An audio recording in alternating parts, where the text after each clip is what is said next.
Alright, why don't we have a look at the last few details here of putting this really nice rod change gearbox together for our latest project here, our 67 Mini Cooper S.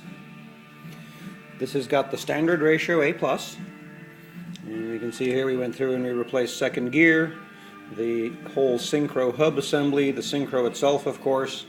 The other one had just worn pretty flat. Both the gear and the ring itself were pretty well worn.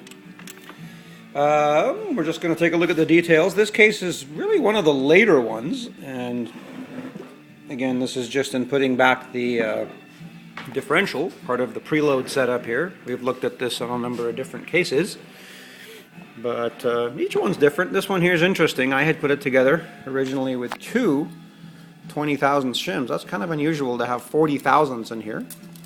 So I'm thinking it might actually be one of the later cases where they had started to go away from using gaskets.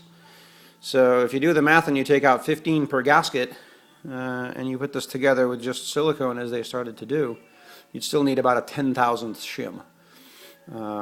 In our case, 40,000ths is about right. We put the flange up against it here, and we can measure with the feeler gauge. We can sneak a 15,000ths gauge in most of the way around there. It's a nice decent fit, and our gasket's right about 14 or 15 thick, and so that should be a really nice preload.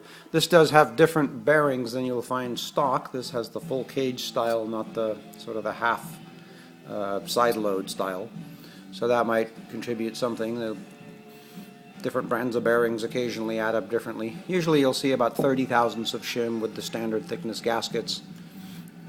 In this case it's about 40, but everything looks really good. We should have this together, and we're going to go ahead and replace the inner CV joints while we're in here.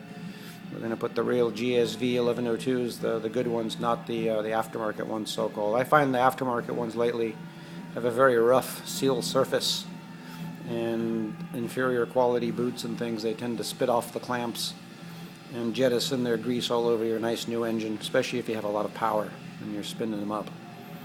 So we're going to put the good ones on here while we have a chance to do it. We're already in here, so it won't take any extra work really to change things like that. Makes sense. Alright, we'll continue our updates here. This is almost ready to go back onto its engine.